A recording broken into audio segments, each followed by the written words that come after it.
Good news, you found another episode of, good news here on WCCO. We round up uplifting and community-focused stories and put them all in one place for you. So let's get going. West of the Twin Cities is a place for seniors to find a kind of peace they can't find anywhere else. Photojournalist Nick Luneman and John Lauritsen take us into the barn to see how it's done.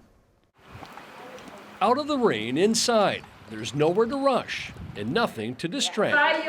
The horses, they are center stage here. At Hold Your Horses in Loretto, senior living residents from Friendship Village of Bloomington are spending time up close, brushing, walking, connecting. Calm and very, very happy because it's just so nice to be able to touch an animal. Residents like Carney, so cute, Carney, who has Parkinson's. It's things that I can't do on my own, just brushing the horses, getting to know them a little bit.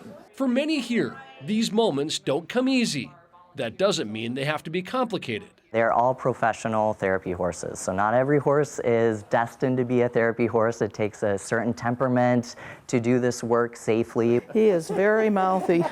Being present, being grounded with the horses, letting the past be the past, letting the future be the future, and just being in the moment. Yeah, he's two-toned. There's a quote, I think maybe Winston Churchill, the outside of a horse is good for the inside of a person.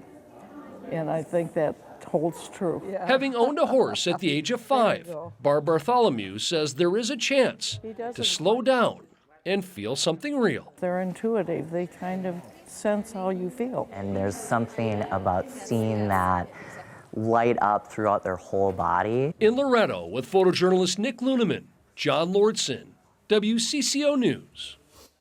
Severe weather season is here. There's a way our viewers can help our meteorologists in the National Weather Service. It's called Sky Warn. Here's how you can find out more. When meteorologists are stuck inside tracking storms on the radar, there's a need for eyes outside in the field. We are providing real-time information to the National Weather Service to where they can get these warnings out quicker. And that's where Metro Skywarn steps in to help. It's a network of trained storm spotters in the Metro that are looking for more people to go through their weather crash course. We want to be able to provide this type of training to anybody and everybody, people that are weather enthusiasts, weather geeks like myself, or people that just are, they're firefighters, they work within the public service. It's a 3-hour class with online and in-person options, covering everything from storm structure, safe spotting, what to report, and how, like through a ham radio. It is dependable, it's reliable, it's not going to fail. And we then are able to then use our ham radio to speak directly to the National Weather Service or the Nets if we do run into that situation where we no longer have cell phone service. I would grab my microphone and I would say 1, 2, 3, 4, wall cloud. Having a ham radio isn't a necessity, but Teresa Caspers does have one in her car when she's on the road spotting.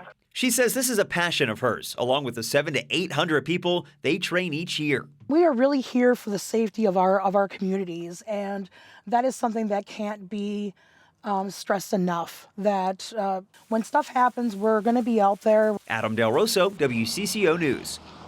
We're so grateful for our weather enthusiasts. If you're one of them and would like to sign up or find more information on the trainings, visit metroskywarn.org. Okay, so I recently took a little time off and went on a trip to Finland, which got us thinking, why do so many Northern European immigrants move to Minnesota? We were really curious. I mean, you hear about the Scandinavian Nordic culture, so we figured we needed to find the answer to this good question. From the costumes to the cuisine and all of the arts that fill the Swedish Institute. No one do I love more than the one. The Northern European influence is undeniable. We in Minnesota recognize how important that immigration was because it is foundational to who we are as Minnesotans. As seen with a recent visit from Norway's Crown Prince. And it makes me proud to see how they take care of their culture and their history. And do they ever honor that Northern European culture? Take Lindstrom, Minnesota. When you come up Highway 8, you literally feel like you've entered the Sweden landscape. That's why Carlene and her late husband, a Swede, decided to live in this town. It just reminds you of being in Sweden. Yes, and a lot of Swedes, this is the place they want to come and see.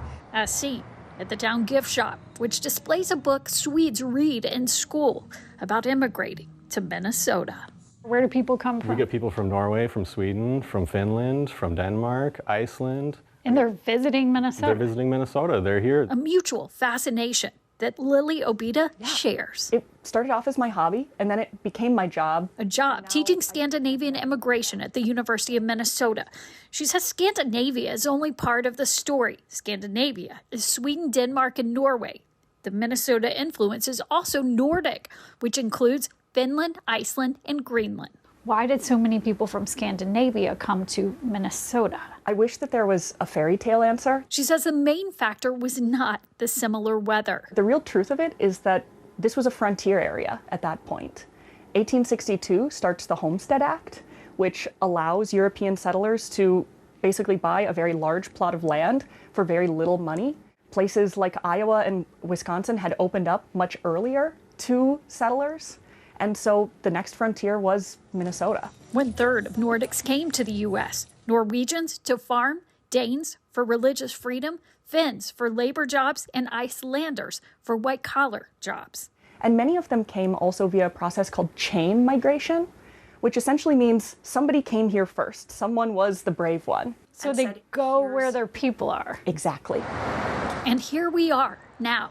Nearly 1/3 of Minnesotans have Nordic heritage and Nordic behaviors, from the strong work ethic to a strong preference for privacy. People tend to be a little bit more reserved, coming from this culture of expectation of minding your own beeswax. Yes. Is it passive aggression Scandinavian? I'll argue no.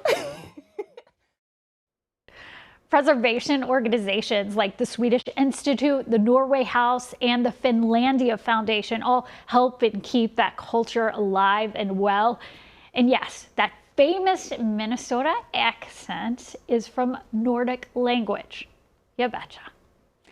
It's a tough part of life that many of us will face or have faced when a loved one loses their memory. In a western Minnesota town, John Lauritsen shows us how they are battling Alzheimer's and dementia with music. Good morning to you. It's the highlight of my week. I hear that a lot. It's the highlight of my week. The highlight of the week begins with choir calisthenics, both of the vocal variety and physical variety. It's the method behind the music. Besides singing, nearly everyone here has something in common. Either they or a loved one have suffered from some form of memory loss. We have people who have maybe lost a spouse, and the socialization is important. And we all know that the more you use and sing and music, it stimulates your memories, keeps your memories alive. Jan Lerall is the music director for Building Bridges Choir. She's watched this group more than double in size over the past decade. Her mother was even part of the choir before passing away from a form of dementia. She enjoyed the fellowship and the friendships and stuff, and even though she was struggling. I hear the rolling. The fellowship is what appealed to Danny and Rosaline Mooney. We like singing together, and so we enjoy it very much.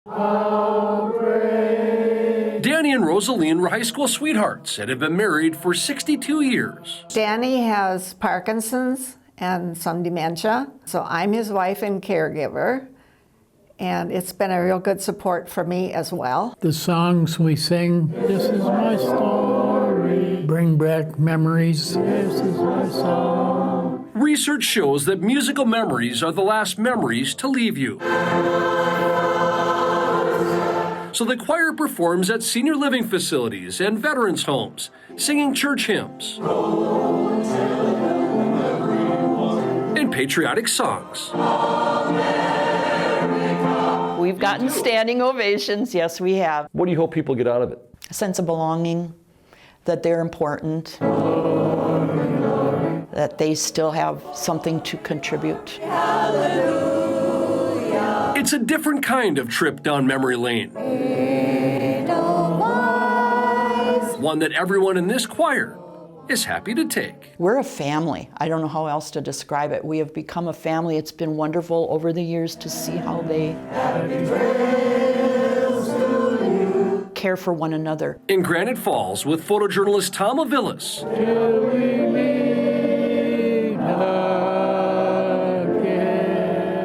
John Lordson, WCCO News.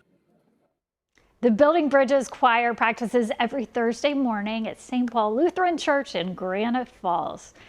That'll do it for this episode of Good News here on WCCO. Want more good news? Well, you can find several of these videos on our YouTube page or join us live on Sunday mornings at 7 a.m.